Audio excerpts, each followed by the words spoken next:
ये बात तो आपने भी सुनी होगी कि चील का झपट्टा, गिद्ध की निगाहें और बाज की फुर्ती इनके बारे में सब कुछ बयां कर देती है। पर हमें पूरा विश्वास है कि आपके दिमाग में ख्याल कभी ना कभी तो आया ही होगा कि चील, बाज और गिद्ध इन तीन पक्षियों में आखिर क्या डिफरेंस है और इनमें कौन सा किससे कितना बेहतर है।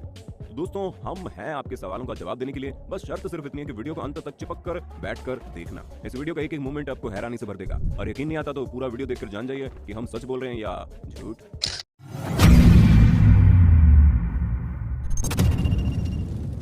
ईगल।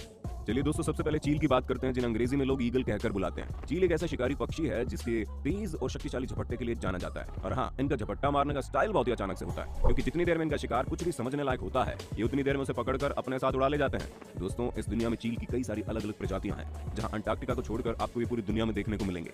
अब अगर हम चील के साइज की बात करें तो ये लगभग 2 फीट लंबी चिड़िया होती है और इनके वजन की बात करें तो ये गिद्ध के मुकाबले छोटे और हल्के होते हैं, जिनका वजन मात्र 3 से 4 किलोग्राम के बीच में होता है। पर इनके साइज पर जाकर इनको कमजोर समझने की भूल बिल्कुल मत करना, क्योंकि अपने से भारी यानी करीब 6 किलो के वजन वाले जीव को उठाकर हवा में उड़ सकते हैं। दोस्तों, चील एक मीडियम साइज की आक्रामक चिड़िया है, जिनके पंख काफी लंबे होते हैं, जहां आमतौर पर इनके पास सुनहरे, काले या फिर भूरे रंग के पंख होते हैं। और इनकी सबसे बड़ी पहचान इनकी चोंच है, जो पीले रंग की होती है। दोस्तों, चील की दृष्टि भी काफी तेज मानी जाती है। कहा जाता है कि चील जैसी आंखें यदि इंसान के पास हो तो इंसान 10वीं मंजिल से नीचे देखने पर भी चींटे देख सकता है। उसके अलावा इनकी आंखें 340 डिग्री तक देख सकती हैं, जो इनके लिए एक बड़ा एडवांटेज है, क्योंकि हम इंसानों की निगाहें केवल 180 डिग्री तक ही जाती हैं। और उड़ने में इनका कोई मुकाबला ही नहीं, क्योंकि हवा में चील आराम से 12,000 फीट की ऊंचाई तक उड़ सकते हैं। और अगर हम गोल्डन ईगल नाम की चील की प्रजाति की बात करें तो ये पक्षी 320 किलोमीटर प्रति घंटे की रफ्तार से उड़ते हैं, जहां इनके पंजे भी बहुत नुकीले और तेज होते हैं, जिनकी मदद से अपने शिकार को दबोचकर उनको पूरा चीर फाड़ सकते हैं। और हम इनकी हंटिंग टेक्निक्स की बात करें तो चील हमेशा हवा में लहराते हुए अपने पंजों की मदद से अपने शिकार को पकड़कर तेजी से उड़ जाते हैं और फिर उड़ते हुए शिकार को किसी ऐसी जगह पर ले जाते हैं जहां पर उसे फाड़ कर खा सकें। जहां चील हमेशा सांप, चिड़िया और मछलियों जैसे बड़े जीवों को ही अपना शिकार बनाते हैं, इनकी अधिकांश प्रजातियां ऊंचे पेड़ों और चट्टानों पर ही अपना घोंसला बनाती है, जिसमें गोल्डन ईगल का घोंसला सबसे बड़ा और मजबूत माना जाता है।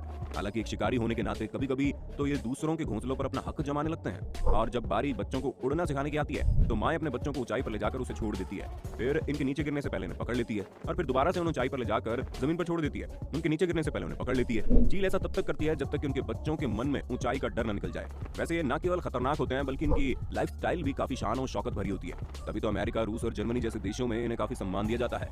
वल्चर। अब आपको गिद्ध यानी वल्चर के बारे में बताते हैं, क्योंकि ये एक ऐसी बदसूरत चिड़िया है जिसे मांस खाने वाले मुर्दाखोर पक्षी के नाम से जाना जाता है। जहां गिद्ध अक्सर मरे हुए जानवरों को अपना भोजन बनाना पसंद करते हैं। और इनके बारे में एक कहावत बड़ी मशहूर है कि गिद्ध की नजर बहुत ही तेज होती है, जिस पर एक बार पड़ जाए ये उसे छोड़ती नहीं। और एक्सपर्ट्स की माने तो गिद्ध 4 मील की ऊंचाई से पृथ्वी पर मौजूद 3 फीट की दूरी तक की चीजों को आराम से देख सकते हैं। और सिर्फ नजर ही क्यों, इनकी तो नाक भी बड़ी तेज होती है। तुर्की वल्चर के नाम से मशहूर गिद्ध के पास सबसे तेज चीजों को सूंघने की क्षमता होती है, जहां से 1.6 किलोमीटर की दूरी से भी चीजों को सूंघकर उसके बारे में बता सकते हैं। दोस्तों, आमतौर पर गिद्ध का वजन 5 किलो से लेकर 10 किलो के बीच होता है, लेकिन एक रिसर्च के दौरान गिद्ध की सबसे बड़ी प्रजाति का वजन 14 किलोग्राम पाया गया। आज के समय में पाए जाने वाले गिद्ध काफी ज्यादा बड़े और नंगी खोपड़ी वाले होते हैं, क्योंकि इनके पूरे शरीर में आपको बाल देखने को मिल जाएंगे, सिर्फ इनके सिर को छोड़कर। और अलग अलग प्रजाति के गिद्ध के पंखों का वजन भी अलग अलग होता है, जो 1.5 मीटर से लेकर 2.5 मीटर तक लंबा हो सकता है। और दोस्तों, अगर हम गिद्ध की चोंच की बात करें तो अन्य शिकारी पक्षियों की तरह टेढ़ी और नुकीली होती है, ताकि अपने शिकार को अच्छे से दबोच सके। पर अगर हम मजबूती की बात करें तो गिद्ध की चोंच, नाखून और पंजे बाकी शिकारी पक्षियों की तरह मजबूत नहीं होते हैं। ऐसा इसलिए क्योंकि गिद्ध कमजोर और सड़े हुए मांस को खाने के लिए ही बने होते हैं। अगर हम इनकी प्रजातियों की बात करें तो गिद्ध की कई सारी प्रजातियां आपको दुनिया भर में देखने को मिल जाएंगी, लेकिन अहम रूप से इन्हें केवल 2 प्रजातियों में बांटा गया है, जिसमें से एक को ओल्ड वर्ल्ड वल्चर कहा जाता है, जो आपको यूरोप, अफ्रीका और एशिया में देखने को मिलेंगे, और दूसरे होते हैं न्यू वर्ल्ड वल्चर, जो आपको नॉर्थ और साउथ अमेरिका में देखने को मिलेंगे। गिद्ध को सबसे ऊंची उड़ान भरने वाले पक्षियों के रूप में जाना जाता है, जहां अब तक की गिनती की सबसे ऊंची उड़ान 37,000 फीट तक रिकॉर्ड की गई है। ये ऊंचाई बहुत ही ज्यादा होती है और इतनी ऊंचाई पर ऑक्सीजन की कमी से कई सारे पक्षी मर भी जाते हैं, लेकिन ये तो गिद्ध हैं, इतनी आसानी से थोड़ी ना मरेंगे। तभी तो ये 60 किलोमीटर प्रति घंटे की रफ्तार से हवा की दिशा में ही अपनी उड़ान भरते हैं, ताकि इनकी एनर्जी वेस्ट ना हो और ये लंबे समय तक उड़ सकें। और इनकी इतनी ऊंची उड़ान भरने का एक ही कारण है कि गिद्ध कई हजार किलोमीटर तक अपने भोजन की तलाश में ट्रैवल कर सकते हैं। झुंड में ट्रैवल करने वाले मुर्दाखोर पक्षी जैसे ही किसी चीज के सड़ने की महक सूंघते हैं, तुरंत उसके पास पहुंचकर अपना पेट भरना शुरू कर देते हैं। और ये आपको भले ही अच्छे ना लगे, लेकिन गिद्ध मरे हुए जानवरों के शरीर को पूरी तरह से खत्म करके बीमारियों को फैलने से रोकते हैं, जो हमारे वातावरण के लिए बहुत अच्छा है। वैसे हम आपको बता दें कि सभी गिद्ध सड़ा हुआ मांस नहीं खाते। पाम नट वल्चर कई तरह के अखरोट, अंगूर, मछली और छोटे छोटे पक्षियों को खा जाते हैं। बीडेड वल्चर दुनिया के एकमात्र ऐसे गिद्ध हैं जो अपने भोजन में 70% से भी अधिक हड्डियों को शामिल करते हैं, क्योंकि इनके पेट का डाइजेस्टिव सिस्टम इतना ज्यादा शक्तिशाली होता है कि वो किसी भी चीज को हजम कर लेता है। यूं तो ज्यादातर गिद्ध दिखने में अच्छे नहीं लगते, लेकिन अगर हम इनकी सबसे सुंदर प्रजाति की बात करें तो उसका नाम किंग वल्चर है। और अगर हम इनके जीवन काल की चिंता करें तो इन पक्षियों का जीवन काल इनकी प्रजाति पर निर्भर करता है, यानी कि ब्लैक वल्चर का जीवन काल मात्र 10 साल का होता है, तो वहीं किंग वल्चर आराम से 30 सालों तक जीवित रह सकते हैं। हॉक।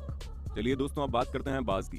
बाज बेहद ही खूंखार किस्म का शिकारी पक्षी होता है जो छोटे छोटे जीव जंतुओं को अपना शिकार बनाना पसंद करता है। ये काफी तेज गति से उड़ने में माहिर होते हैं, तभी तो पलक झपकते अपने शिकार को लेकर उड़ जाते हैं। और अगर हम इनके उड़ने की स्पीड की बात करें तो भाई साहब, बाज 350 किलोमीटर प्रति घंटे की रफ्तार से उड़ते हैं, जहां इनकी रफ्तार चील और गिद्ध के मुकाबले काफी तेज होती है। इनके पंख लंबे और स्ट्रीमलाइन आकार के होते हैं जो इन्हें तेज रफ्तार में उड़ने में मदद करते हैं। हाँ, वो बात अलग है कि बाज का साइज चील और गिद्ध के मुकाबले काफी छोटा होता है, जहां ये मात्र 3 किलोग्राम वजन के होते हैं। वहीं अगर हम इनके विंग स्पैन की बात करें तो इनके पंख 8 फीट तक लंबे फैल सकते हैं। दोस्तों, ये अपने लंबे और चौड़े पंख और पूंछ की बदौलत ज्यादा लंबे समय तक हवा में रह सकते हैं। तभी तो अगर इन्होंने एक बार उड़ान भर ली तो 6 से 8 घंटे तक ही उड़ते ही रहते हैं। यूं तो आपको पूरी दुनिया में बाज की 1500 से लेकर 2000 प्रजातियां देखने को मिल जाएंगी, जिनमें से अधिकतर को ब्लू और ग्रे कलर में देखा जाता है। पर इनकी सबसे बड़ी पहचान पेट पर सफेद व काले धब्बे होते हैं। ये भी आपको अंटार्कटिका के अलावा सभी महाद्वीपों पर अपना कब्जा करते हुए मिल जाएंगे। बाज अपने मजबूत पैरों की मदद से जमीन पर तेज गति में दौड़ भी सकते हैं। दोस्तों, बाज चूहे, खरगोश और बड़े कीड़ों का शिकार करना पसंद करते हैं। बाज चट्टानों, पहाड़ों, पेड़ों और कभी-कभी तो जमीन पर भी घोंसला बना देते हैं और उसी पर अंडे भी दे देते हैं। और बाज पक्षियों में दोनों माता पिता मिलकर अपने बच्चों का पालन पोषण करते हैं। अगर हम इनके जीवन काल की बात करें तो ये करीब 17 साल तक जीवित रहते हैं। पर शायद आपको ये बात न पता हो, पर बाज चील की ही प्रजाति के शिकारी पक्षी होते हैं। बस फर्क सिर्फ इतना है कि चील के मुकाबले थोड़े कम ताकतवर और शक्तिशाली होते हैं। अब दोस्तों, आपको चील, बाज और गिद्ध में से कौन सा शिकारी पक्षी सबसे ज्यादा अच्छा लगा, और आपको क्या लगता है इनमें से सबसे ताकतवर कौन है, उसके बारे में कमेंट में जरूर बताना।